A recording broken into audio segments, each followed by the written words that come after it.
मुस्लिम oriented parties के लिए पहला चैलेंज है कि डेमोग्राफी सीट लेवल पर आपको फायदा नहीं पहुंचाती है। दूसरा प्रॉब्लम ये है कि मुस्लिम ओरिएंटेड पार्टीज की सेंटर में पावर में आने के कोई चांसेस ही नहीं है। तो इसलिए कम्युनिटी में भी जो लोग वोट दे रहे हैं वो एक प्रैक्टिकल कॉल लेते हैं कि हम यहाँ पर उस पार्टी को वोट देंगे जिसका सेंटर में पावर में आने का कोई चांस हो, ना कि उस पार्टी का जो नुमाइंदगी जरूर हमें देगी लेकिन उनका पावर में आने की कोई खास संभावना नहीं है।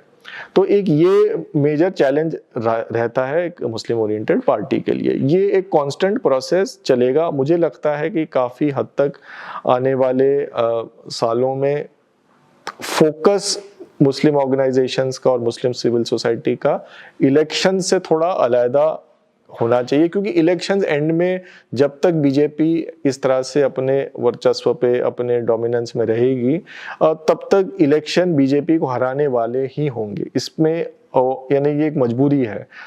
ख़ास तौर पे जैसे हमने पहले भी बात की कि म्युनिसिपल लेवल से लेकर होम मिनिस्ट्री लेवल तक अगर पूरा सिस्टम वेपनाइज किया जा रहा है मुसलमानों के खिलाफ, तो पॉलिटिकली उनके पास कोई ऑप्शन ही नहीं बचता जो nearest BJP anti BJP party को हराने के बजाय।